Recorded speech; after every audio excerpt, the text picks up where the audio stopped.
Hi, SmartHER News. I like to look for stories that connect us, that we can all share in, and pull those stories in for a broader conversation. And something we can all share in is sleep. Either how to get sleep, how to get the best sleep, whether or not we're sleeping enough. And certainly the news cycle can be very disruptive to our sleep, as we've likely seen over the last year, almost 2 years now. So a couple of years ago, I met this amazing sleep doctor, Dr. Chris Winter, and he just recently wrote a brand new book. I want to tell you about this. We're going to be talking about this today with Dr. Winter. It's called The Rested Child: Why Your Tired, Wired, or Irritable Child May Have a Sleep Disorder. Wired, tired, and irritable are all words that I think I could use related to myself or my family at different points. So we'll talk to Dr. Winter about this.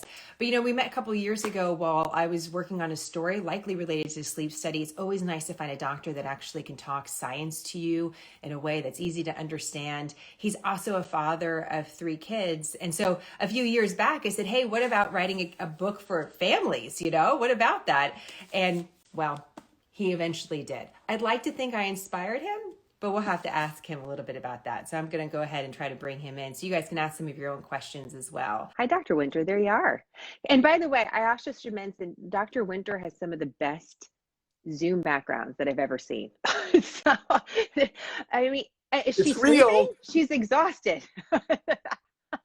That's perfect. Yes, exactly. That looks ideal and very relaxing and appropriate, Dr. Winter. I mean, how much do you do interior decorating on the side? Like, No, my wife did all this. nice. She said, your clinic's now virtual and you spend so much time. So we made almost like a little studio. So you could do this, or you could sit over there and interview somebody in another chair. And we even took the glass out of this picture so you wouldn't have the glare. And, she's trying to sleep, but doesn't seem like she's having a good go of it there. But she Yeah. looks fantastic trying. So that's good. So She anyway. looks she looks slightly disturbed but beautiful. And for a lot of us, we'll just take the beautiful for a while. I mean, it doesn't matter about the disturbed. So Right.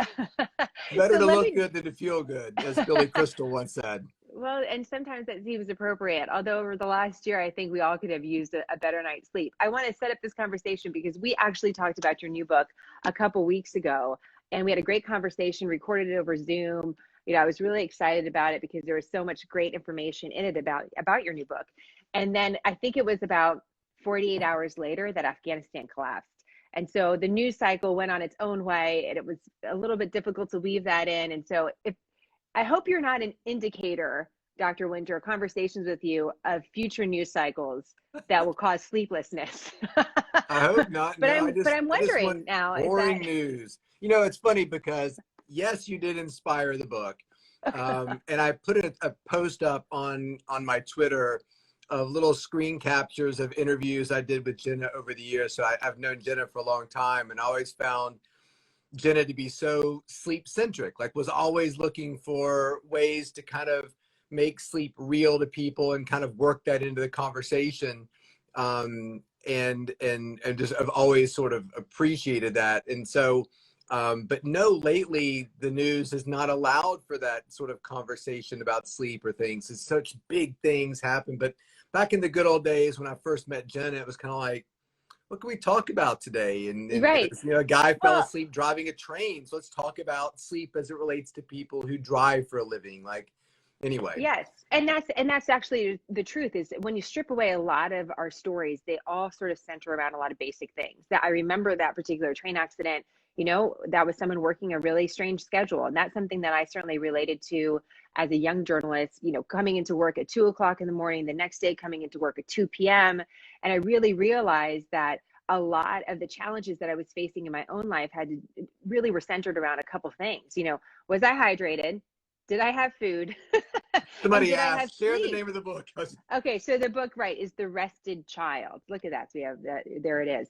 So, I think it's important to just talk about some of the basic things that are a part of all of our stories right now. Right now, we have leaders making huge decisions.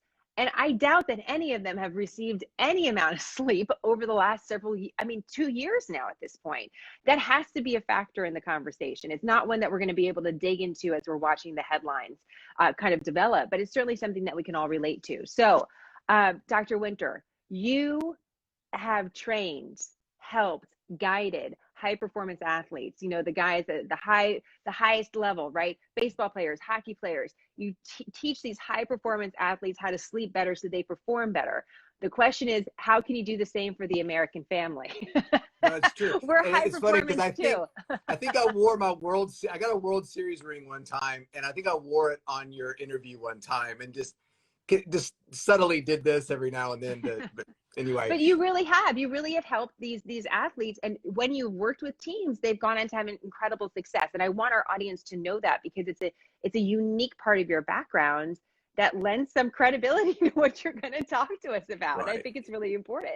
And I think those things have a lot less to do with me and more to do with a team or a news organization or a school or a family who's decided we're not just going to think about sleep, we're really going to make it a part of what we do and really focus our energy and attention on it to see if we can take the baseline level we're at in terms of our sleep and make it a little bit better. And that was really sort of the impetus for the book, which was, you know, I'd written my first book and it was important and was fun to talk about, but where there was really the need was with parents who had kids and teens and who said, look, we're struggling too with sleep, and there's so many unique challenges that kids have that outside of books that allow, you know, kind of help you get your baby to sleep through the night, there really wasn't that book or that voice out there. So it took a while to put it together the way I wanted it to. But, you know, at the same time in my clinic, I see adults and kids. And the number of kids that are coming to see us for sleep-related disorders is just out of control. So there is a big gulf of knowledge. And so why not just go right to the parents and say, this is what sleep problems look like in your kids, and you can advocate to get them fixed. How do you know when a child has a sleep disorder or simply just has bad sleep practices, just doesn't sleep well? Yeah, I mean, I think you know it. If you're, you know, if you're struggling to stay awake right now because of the night you had with your kid last night, you probably know it pretty well. But I mean, to your point, sleep can look like that. The very first chapter I wrote in my book was about kids with narcolepsy, or what we call hypersomnias, where they go to school after a pretty decent night and fall asleep, and they're always sleeping, always sleeping. But for a lot of kids, problems with their sleep actually look the opposite. They look hyper. They look like they're having struggles with concentration. And the problem becomes when you go see the doctor, and we know a fourth of the doctors that you're taking your kids to have no sleep training whatsoever. That gets identified maybe as ADHD, and you're given a stimulant, which has always been kind of strange when you think about giving a hyperactive kid a stimulant. But when it settles them down, could it be because you're actually helping a kid who's at his core or her core sleepy be a little bit more awake? And so, you know, those are the kinds of things that we see all the time. And that drum has been banged for years by other sleep doctors saying we're probably overdiagnosing these things. And you've mentioned that. You say that when kids are sitting in class and they're doing stuff, they're touching other people, they're like bouncing around a lot, and you're like, this kid might have an attention deficit disorder. They're actually, in some cases, they could be trying to keep themselves awake. I've never ever heard that before. Yeah, you know, as you get older, one of the things that comes along with age is that when I'm sitting in a meeting and want to fall asleep, I'm just going to do it. I'm not trying to impress. I'm not trying to impress anybody anymore. So I will just do the fair. But kids don't like that feeling. I mean, every parent Right. will tell you who's on this call that when you tell most children, hey, it's 9 o'clock, time to get ready for bed, they're not excited about that. You know, no, I'm not sleepy. And, you know, when they get really overtired, they kind of start to spiral upward. You know, Yes. my kids would put, their underwear on their head and run around the house naked. And the last adjective you would use to describe them would be sleepy. So, you know, to me, it's really, the book was kind of about some case studies and some examples of kids who looked like they might have other things like depression or anxiety, which is rampant right now, who really at their core had an undiagnosed sleep problem. It's so fascinating. I want to get directly to questions. I mean, just even hearing that empowers all of us to say, hey, like, is my kid actually have anxiety, or do I need to make sure my kid's a little bit more well rested? Do I actually have more anxiety or depression, or do I actually need like a week? The answer is you do. We all have more anxiety. I think you're fooling yourself if you don't. But you know, but that it's actually part of the conversation is sleep. and that it's not just instantly there's something going on here, but there's something that we have to look at in a broader picture. So let me get to Well, some you of the said parents. something important. Ask Uh-oh. questions. Yes. You know, it's important for us to ask questions. And I always think that sometimes when a parent is sitting with a physician, there's this weird unequal distribution of power that makes it kind of hard for the parent to say, well, that's an interesting idea. Maybe my child does have ADHD or is depressed, but do you think maybe there could be a sleep disorder? And the answer is always yes, there could be. So if you're being dismissed or being told, no, no, no, this is not a sleep problem, this is, then I think that you might want to push a little bit harder. You know, doctors can be difficult to work with. Yeah. He's hope clearly not the Yeah, we're not the one that we're easiest. working with. Yeah, Right. yeah. Well, So interesting. So I have one question from Life with Mar. She's saying her 4-year-old has the worst sleep. She wakes up hysterical multiple times a night. This follows another question by another guest who is asking about night terrors. Miss Ray is saying that her child also has that. I know my 5-year-old goes through these kind of periods of a couple of days together that she'll wake up with a night terror, and then I have to settle her back down. Can you talk to yeah. that a little bit? Yeah, so that's chapter 10. I put a whole chapter in there about those types of things. And they're really interesting. I mean, to some degree, you can consider them to be sort of a normal variant, meaning if you think, well, my child every now and then will wake up screaming or talking in their sleep, it's not necessarily something that we need to deal with. Now, the question I always ask parents is your child doing something that could lend themselves to getting hurt? They want to climb out of a window, or they're scared, so they run outside of the house. You know, if they're leaving the bedroom or leaving the house, that can be a problem, or if they're in a top bunk or something of that nature. If you find that your child's doing this a lot, you know, there's, you know, just more often than not, the night is full of talking or screaming or behaviors of that nature. A night terror is different than a nightmare, and that a night terror generally happens in the first half of the night, and it's an unusual arousal out of deep sleep, versus a nightmare, which usually happens in the second half of the night, which is an unusual arousal out of dream sleep. And the way you can sort of discern the two outside of the timing is asking your child about it. If your child has no recollection of what you're talking about, it's probably a night terror. We typically don't have a lot of memory of those events. And those are the things that when you hear your kids screaming, you run into the room and they're kind of panicked and sort of looking through you and seem kind of confused. And then you put them back to bed. They have no idea what happened the next day. Versus the nightmare. There's a person under my bed and he was trying to grab me and he said if I didn't do this and do that, you know, whatever. That's typically the nightmare.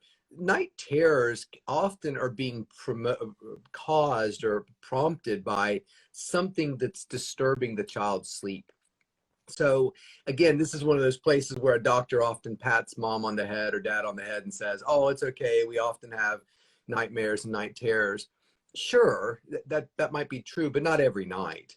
And so if that's happening, it might be a good indication for a little bit more of a deeper dive into, you know, what's going on with the kids' sleep. Do they sleep with another child? There's another child in the bedroom. Are there noises in the house or pets in the house that could be affecting their sleep? Asthma is a big trigger for these things in some kids. Some kids only have sort of this kind of cough variant asthma at night.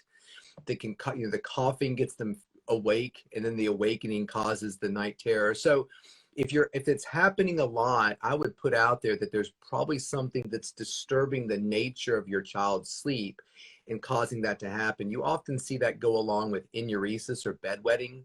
And so it's one of those things where that's where I would say you push a little bit. And I don't mind being the bad guy. Hey, look, doc, I don't want to push, but there was this other guy I was listening to said I should.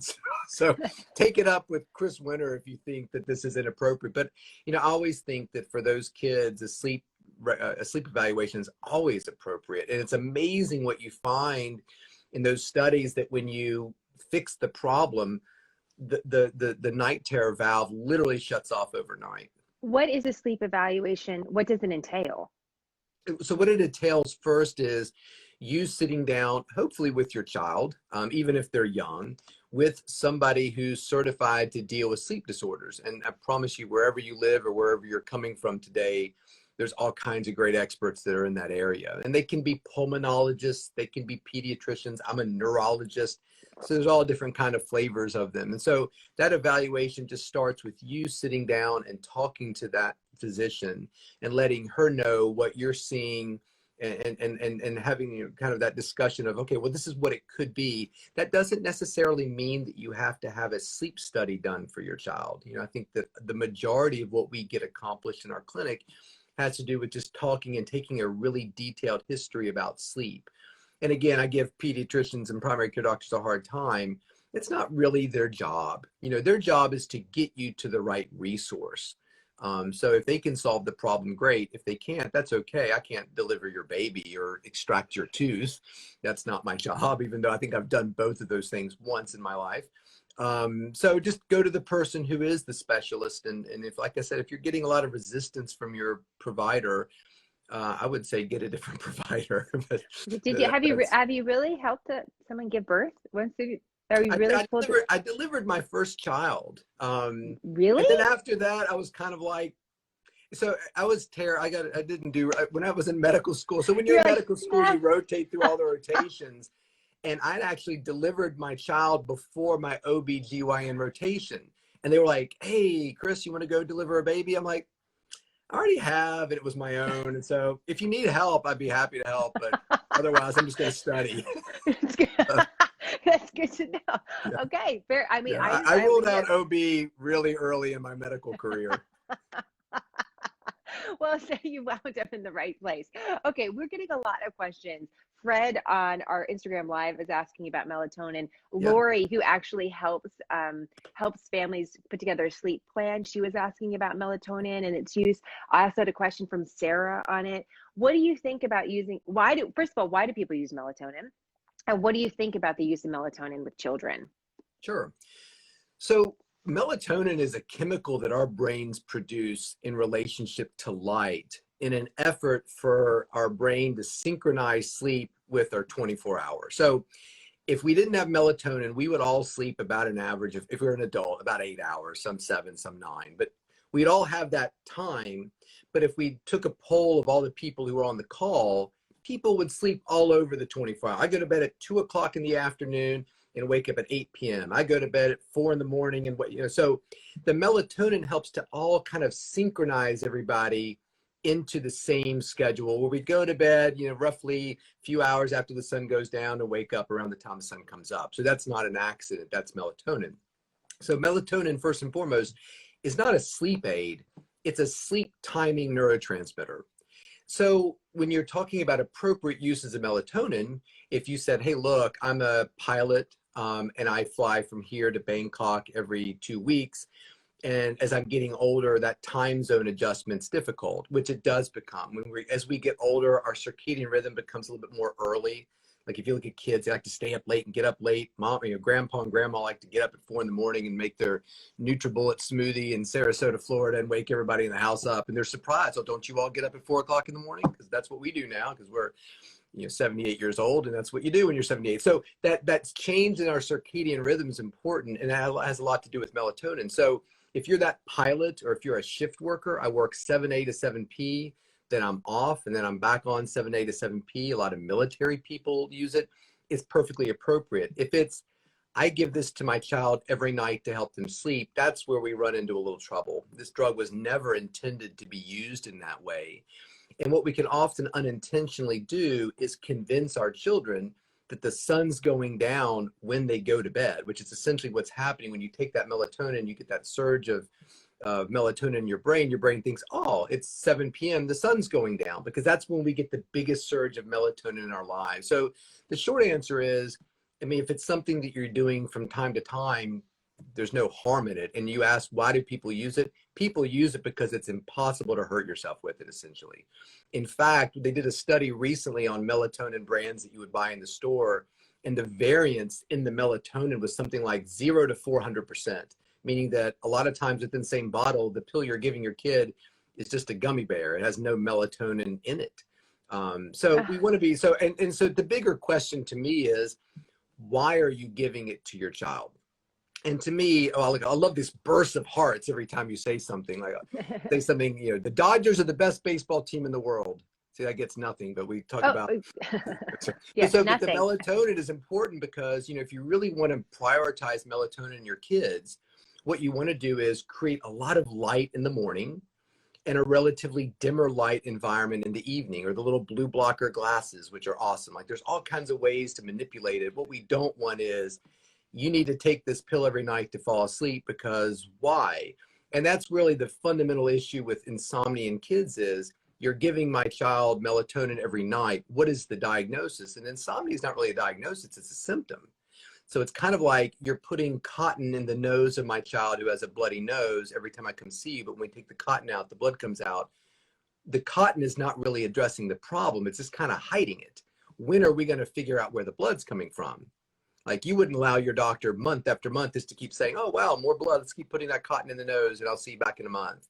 But that's kind of what a sleeping pill is. Every month you just keep taking the melatonin. Well, why does your child need it in the first place? And that's where we often don't go too deeply with our kids. And Right. we want to figure out where that is and make them, strong, confident sleepers.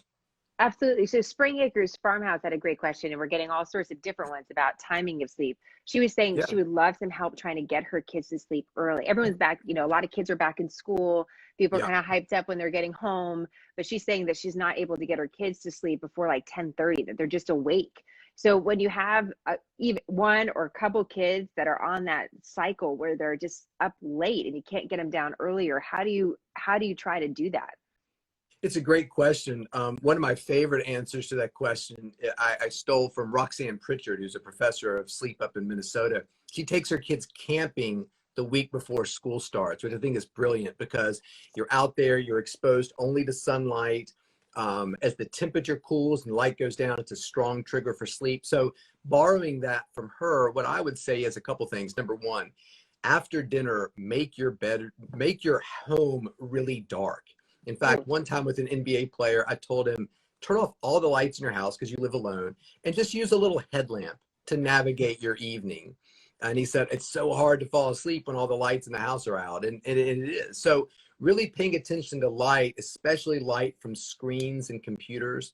If you have kids, especially a little bit older kids, buy them some little blue blocking glasses. Uvex makes a pair. They're like $10 on Amazon. If you want some more stylish one that look like the SmartHER News logo, Swanwick makes those. They're great. I have no commercial relationship with either of those companies.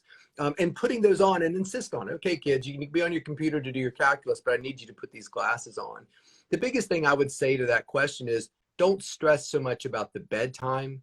Just be very disciplined about the wake up time. And generally speaking, we always say you want to control the body, control the head. So if you want to control sleep, control the wake up time, and don't fall into the trap of, they didn't get a lot of great sleep that first week of high school, or school. So we let them sleep in on the weekend. Don't let them do that. Don't let them take a nap when they come home. You just tell them, hey, you can go to bed whenever you want to, but you will wake up at 6:30 to catch the bus at 7 to go to school. Okay, we have a question then from actually a friend of mine, Megan, we were talking about. I said, I'm going to save this for Dr. Winter, but we were texting back and forth. And she said to me, well, I'm having a tough time getting the kids up from school. Do you use an alarm clock for them? And I said, it's funny that you mentioned that, because I'm trying to figure that out too. And I just went through all of the alarm clocks on Amazon. And I'm wondering, which ones actually have a night light that could be disturbing and which ones not. A Target sold out of it. I said, I'm going to ask Dr. Winter about what does he think about that wake up routine, because a lot of parents are still, even when the kids are in high school, we're the ones actually waking them up. So is it better when you're talking about being disciplined about that wake up time? Do you suggest parents using an alarm clock?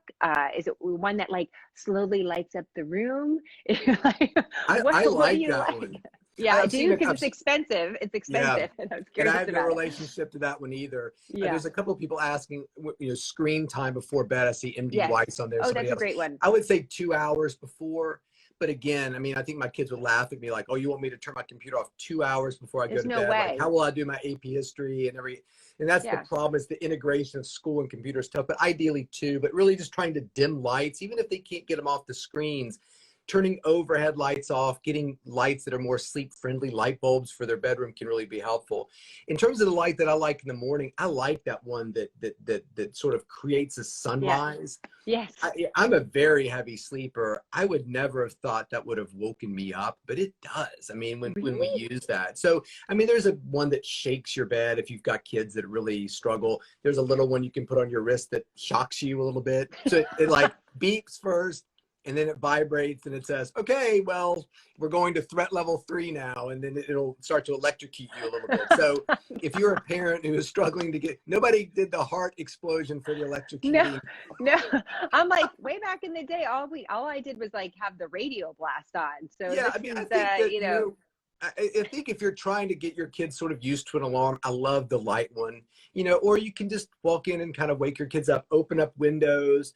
I always tell people, wake people up kindly, just no stress at night. You want to stay, and we told our kids, you want to stay up, go ahead and stay up. We don't, as long as you're in your room and not disturbing us, that's fine. But then the wake up time is kind of disciplined, as if you were in the so wait Naval a minute. Academy. So wait a minute. So which your son is, which is really cool. But by the way, Dr. Winter, so wait a minute. So even on the weekend, on like Saturday, you would go in, your kids would wake up at like 6:30. I know they were athletes compared No, to like no. maybe us. So So this is a good question though, and this is kind of popped up because there's been some recent research that you highlighted about, does a nap really make up for sleep deprivation? right. And so I think that, and I talk a lot about this in the book as well too, which is essentially, what are the biggest obstacles in terms of kids getting sleep? I think it's probably electronics in school. As Yeah. somebody who owns electronics, I'm married to a school teacher, both my parents are school teachers. So I'm not saying these are negative. I'm just saying this is what's going to keep your kids from getting the right amount of sleep. Sports, maybe too, if like my son wakes up and swims at 4 or 5 in the morning, every day. So I think that we just have to be kind of cautious of those things. So I think that allowing a child to sleep in on the weekend, take a nap, is a very important tool in our parents' toolbox to help them get the sleep they need. So if you've got a child who needs 9 hours of sleep, that's kind of the calculation you've made based upon some things you've read in my book or another book, or just what you've observed, then I think it's good to think about your daughter needing 63 hours of sleep a week. So Okay. every Sunday, you start again with your dry erase board and your 63 hours. So if your daughter has a travel soccer game or is volunteering at a homeless shelter or whatever she does, and through no fault of her own, the soccer game went late, the bus was late getting home. She didn't get home until 2 a.m, but she had to be at school at 6:30 for her morning club or whatever. Then she lost 3-4 hours there. So now you as a parent have to have that discussion with her about, where are we going to find 4 hours in the next 6 days to make up for what you lost? Okay, wait, question there on Yeah. it, because I noticed that, your book is the rested child, not the sleepy child. So for when you're making up that 4 hours, is it important that the child or any of us actually fall asleep, or is it about resting in bed and reading and maybe not being on electronics, or more rested state? This is where it's exciting to be able to talk to a lot of parents, because I think that, and I'm glad you mentioned that. I chose the word rested for a reason. I think that a lot of parents who are extremely well-meaning put a lot of pressure on kids to sleep. I think we put a lot of pressure on ourselves to sleep. Sleep is extremely important.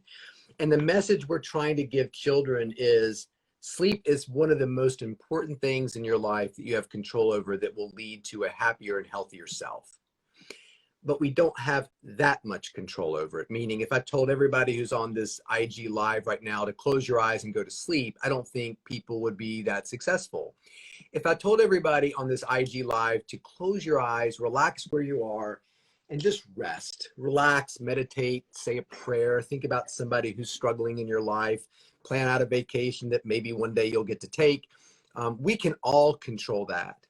And so I think that sometimes parents accidentally put their kids under a lot of stress to sleep. So what I tell people is, tell your parents, have your kids in bed.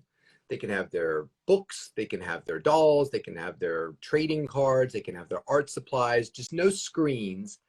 And their job is to be in bed resting. If you've got little kids and they have nap time, I would recommend not calling it nap time, call it rest time. Because when you call it nap time or sleep time, there's this automatic pressure of, I need to sleep, or I'm going to disappoint mom, or I'm going to Hmm. disappoint dad, or I'm not being a good sleeper. But when we talk about resting, okay, I need you to be in your room for an hour. Your sister will be in her room too. And, mom needs a little time to check emails and plan out some things and do her own work. And then when rest time's over. Now, if you fall asleep, that's great. But if you don't, that's okay, because resting is extremely beneficial to our body. In fact, there were actually studies that were done many years ago in the military that said people who rested effectively were virtually indistinguishable cognitively and physically from people who slept. So, and the great thing about rest is we control it. So tonight, when you go to bed at 11 o'clock, if somebody says to me, it takes me about an hour to fall asleep every night, Chris, my first question is always, how do you feel about it? If the answer is, oh, I love it. I mean, I personally love being in bed awake. And nobody's taking money out of my wallet. Nobody's like, I backed the car into a wall, Dad. Gosh, okay, whatever. We'll fix that, I guess. Take that out of your allowance or whatever. It's just quiet, and I can think about, oh, I'm so excited to talk to Jenna tomorrow, and here, maybe this is what I'll wear. I'll wear a blue sweater. It's whatever. I enjoy. When we start to fear not sleeping in bed, that's where really problems, and that's what we want to. We want to raise a bunch of kids who are happy in bed going to sleep, but they're also happy in bed if they wake up. That's okay. Well, and I think I shared this story with you. I was doing an interview. I think it's such an important point. I was doing an interview with a historian. Barbara Bush had passed away, and we were talking about her impact on the Bush family. And one of the things the historian said during this interview is that one of the greatest gifts that Barbara Bush was able to give her family is that she taught them how to relax. That they always put time to relax together and to enjoy each other. And that was part of the family life. And that really stuck with me, because I thought to myself, I 100% do not teach my kids how to relax. If they're watching me, I'm like all over the place, but I want them to be able to rest and relax, especially if it can benefit them physically and emotionally, and thinking about it like a rest time rather than I gotta sleep, otherwise, I'm doing something wrong. Yeah. It's very helpful for positioning that. Yeah, and it also sort of allows parents and kids to start to understand. I mean, if somebody says to me, it takes me 2 hours to fall asleep every night, and we've determined that that's true, then why has that been selected as your bedtime? It's kind of like I go to the restaurant every day at 10 a.m. for lunch, but I usually don't order until around noon.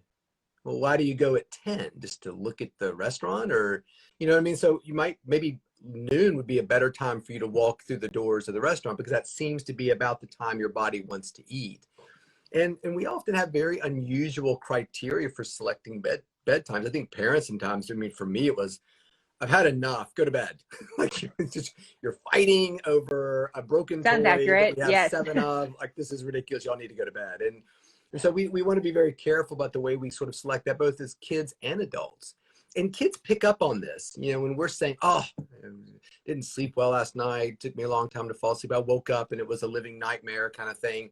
Kids are kind of listening to those things. And is insomnia genetic? No, not really. But the way we think about sleep certainly is, versus I woke up at 3 o'clock last night, it took me 2 hours to go back to sleep, but I got a lot of planning done, or I just woke up and, checked some emails or whatever. Like, we're not in danger of not sleeping. And that's a message I think it's really important to let kids know, that even if you tried, you couldn't not sleep. So we want to develop kids that are confident sleepers, and understand that, if some friends bring some cupcakes to your office and you eat them that day, I don't think there's a huge negative consequence to that. Now, if you eat cupcakes every day for breakfast, lunch, and dinner, that's probably a problem. So our bodies are built to have a difficult night of sleep here and there. So letting kids know, I'm so glad you're a good sleeper, but one of these days you're going to struggle to fall asleep because you'll have a big test the next day, or you broke up with a significant other, and it's going to be okay. Like, just embrace it. You're going to be fine. Like, those kinds of things are very important to teach, I think. Do you think, though, we appropriately prioritize sleep? So even if you're saying like, oh, actually my body kind of wants to go to bed at midnight, but the reality is I'm constantly sleep deprived, and this could be true for a child too, right? I feel like I really want to sleep at 10 o'clock at night, but I'm obviously exhausted. How do you kind of get the whole family working around, hey, sleep is actually a priority. Resting and sleeping is actually a priority. There's a lot of ways you can do it. I mean, I'm not a huge sports fan, even though I work with a ton of teams. One of my goals for getting into sports was, I thought that if we could bring sleep to the elite athlete and make them perform better, they would do my work for me. I just need, Tom Brady tweeted out one time, because I was on his podcast, about how sleep's so important to what he does. And I thought, awesome. That is exactly what I need LeBron James and Tom Brady to say how important sleep is, because nobody cares about a 5'8" sleep doctor in Charlottesville, Virginia. Like, this is the fact. I mean, as much as I like to talk about sleep, this is, one tweet from Tom Brady literally equaled my entire life's work. So, I mean, I think that's one way to do it is you have a child who's involved in some sort of athletics, you let her know that there's all kinds of studies, and we can give you a million of them, that show sleeping properly will make her a faster sleeper. I'm sorry, faster swimmer, a better athlete. It makes you, smarter. As somebody who's, trademark SmartHER news. I mean, I think that's important. I mean, everybody who works in your industry knows just how rough it can be at times, trying to deal with the news cycle, be up in the morning and anchor shows and stuff, and just kind of the mental and physical toll it takes on people. Well, I mean, the thing the is, same way in residency. you kind of get into this feeling that you can operate. You learn how to operate, and Yes. but the question is whether or not you're operating at the highest level you can be, right? And I talk about the genetics of sleep in the book, and one of them is there is a gene or series of genes that allow people, kids included, to perform at a high level despite getting an inadequate or unhealthy amount of sleep. And my daughter is definitely one of them. And some of my worst parenting moments were, you need to go to bed. Well, I've got a huge calculus exam tomorrow. Okay, well, maybe you should start studying before tonight. Well, I've been studying all week, but I still have a lot more work to do and more homework. I've got to make a driver's ed poster before I go to bed. Well, so there's that push and pull of, I don't want to make her go to bed. In fact, she's going to be angry at me if I turn the light out and take her calculus book away from her. But I'm not exactly sure how to parent that situation. And for these kids who have what I always call it the horsepower gene, and it's all over places like medicine. I bet it's all over elite news organizations. Is that the smartest news anchor, or is that the news anchor that can just deal with this incredible schedule better?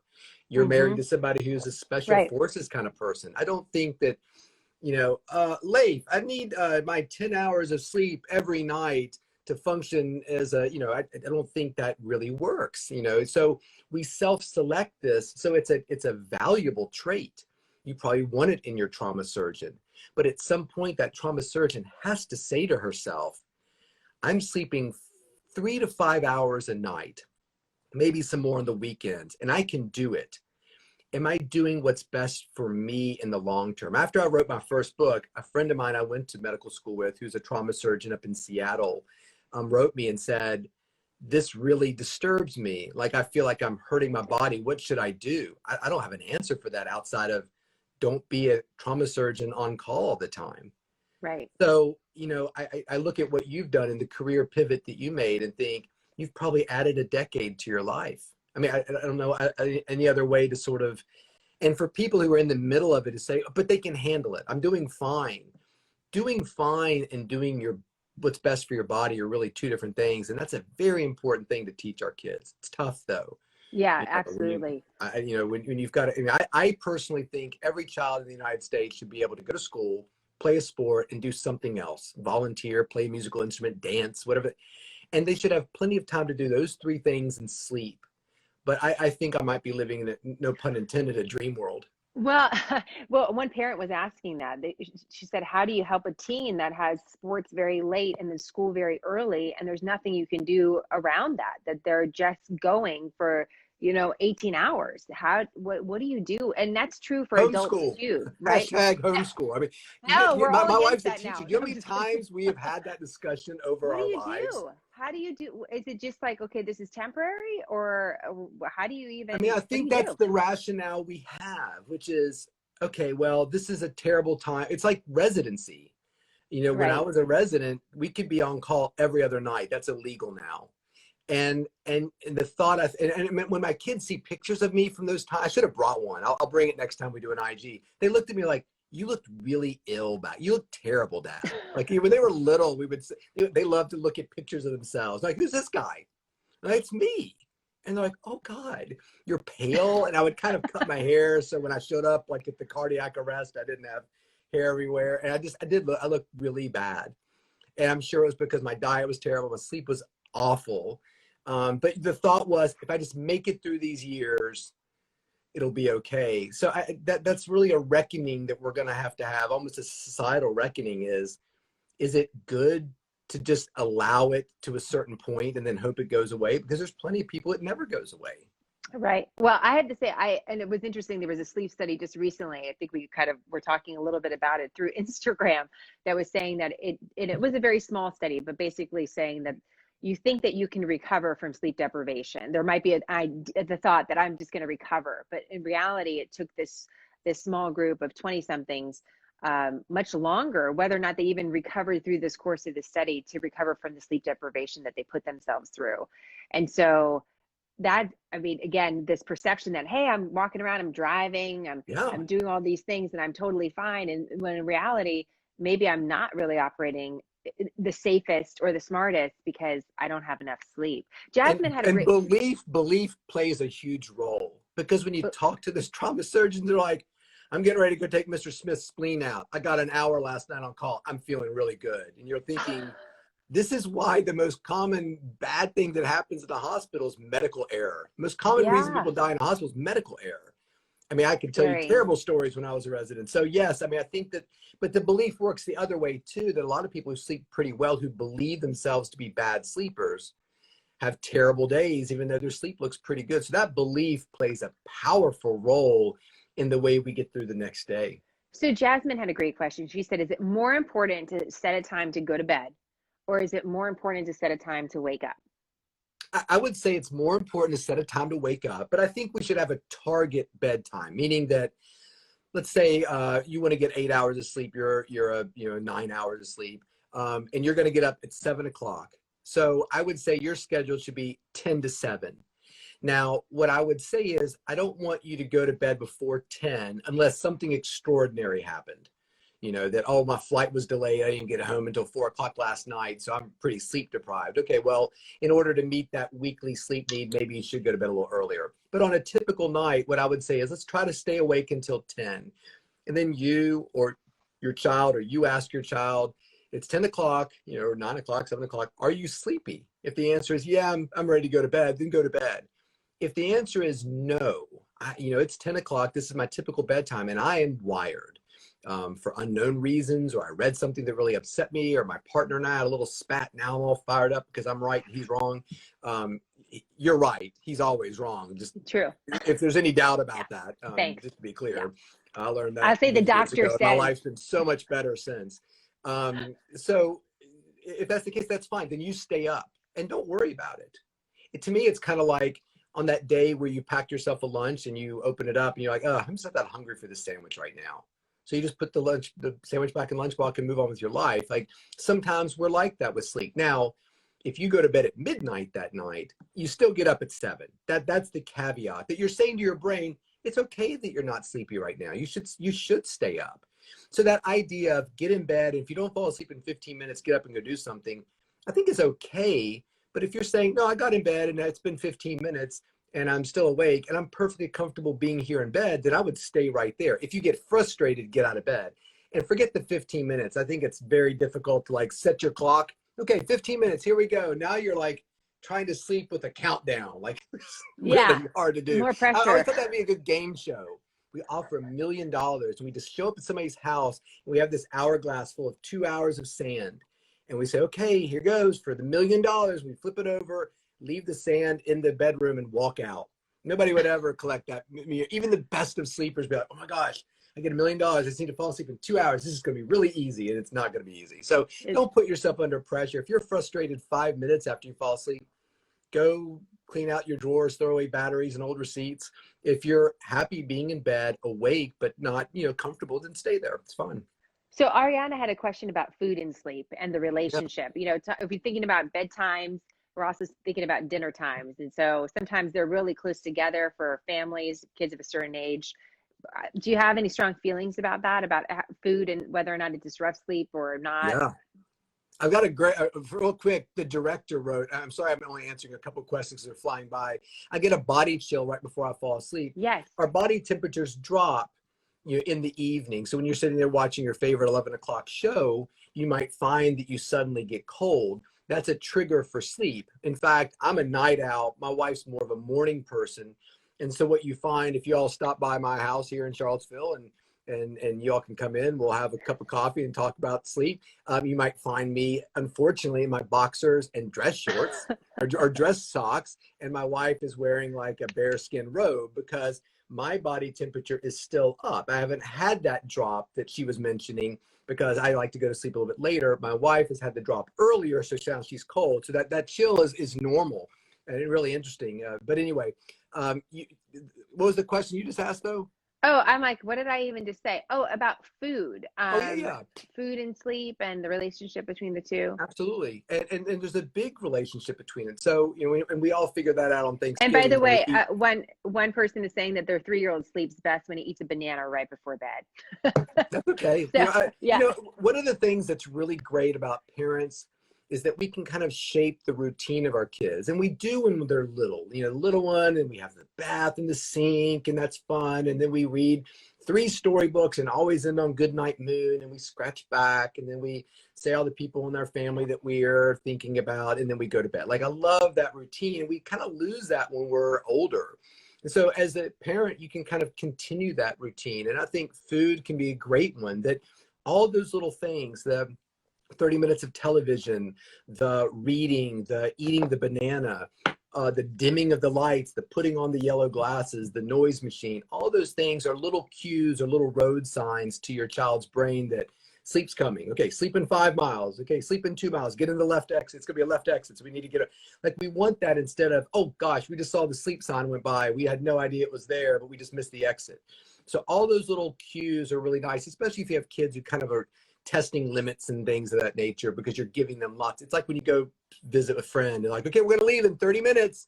You're letting the kids know that, in 30 minutes you're going to leave. So it's not some big, but sleep's great. Magnesium is a really powerful supplement for a lot of things. I'm a neurologist, and one of my neurology mentors said, brains love magnesium. And so some people use them for headaches.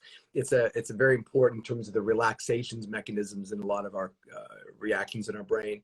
So do you suggest that as like because some people are asking that question It about can be. whether In fact, it's that the only magnesium supplement can that help? most, yeah, absolutely. There's a supplement a lot of athletes use. It's like ZMA, zinc, magnesium, and I can't remember what the A stands for, but it's a great supplement to use to kind of prep yourself for sleep. And we always want to use these things as supplements. I'm a good sleeper, but I take ZMA to make it a little bit better. We never want to be in the situation of I can't sleep unless I have my ZMA, which is never going to be a Understood. statement. And so your kids can have their little blankets, or we call them boos. I don't know where that came from, or your teddy bears or whatnot. And you always want to let them know that it seems like you sleep better with your blanket, but just to let you know, you can sleep without the blanket if you ever lose it. So you don't have that situation where you go on vacation and you thought your partner had packed the blanket and the partner thought you packed the Right. blanket, and now you're 5 hours away at the beach and you have no blanket, and now the kid's freaking out. So you always want to let them know that all these things, take your sleep to a better level, but they're not dependent upon them. Foods So like that too. Magnesium, nuts, dairy, tart cherries are great. So I always tell people, let's not eat within 2 hours of going to bed, but I don't want to send anybody to bed hungry. So if your kid says, look, I'm hungry, yogurt, cereal, some dried nuts, hummus has a ton of tryptophan in it, black walnuts, salmon jerky, but they have to brush your teeth afterwards, or it's raw. That's what all my baseball players like. Like, what do I eat? When I want to eat something at night in the hotel before I go to bed. Salmon jerky is wonderful. So there's all kinds of really good. Stay away from spicy food. Stay away from caffeine, chocolate. Those things can sometimes work against you. So a lot of questions that we've gotten over the last 50 minutes or so, and this might be a good place to kind of take a pause, but I'm going to get in as many last questions as I possibly can, is a question about sleep apps. Whether or not it's an app that the parents have on their phones. I have an Apple Watch. I actually don't sleep with it. What do you think about the tracking of our sleep? And a friend of mine has a ring that's pretty cool that she sleeps with that tells her about there. So what do you think about all of that? What is it? I mean, you're a neurologist though, so like, I think you'd probably like a lot of data. What do you think about this for, your average family? Should we all be tracking ourselves? There's sort of, and I'm writing an article right now for Psychology Today about it. I'll let your viewers know when it goes That'd be live. awesome. So there's two sort of conversations often that are happening about tracking.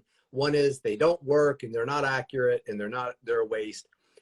There's also an interesting sort of line of conversation. Kelly Barron, who's a sleep researcher, coined the phrase orthosomnia,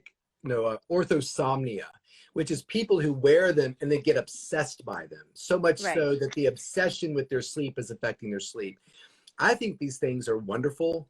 So I'm wearing a ring. I have no relationship with Aura, but it's an Aura ring, and I've got a Withings watch that has a little pad under my mattress. My bed actually measures my sleep too, and so I'm curious to see how all these little measurements line up. So I'm using them all right now, and I'll write an article about that. But what I think they're really helpful for is in the back of the book. I was always fascinated by the book called House of God by Samuel Shem. I don't know if your listeners or viewers ever saw the show Sane Elsewhere. It's where Howie Mandel got his start. But that TV show was based upon his book. And in the book, there were the rules of the House of God.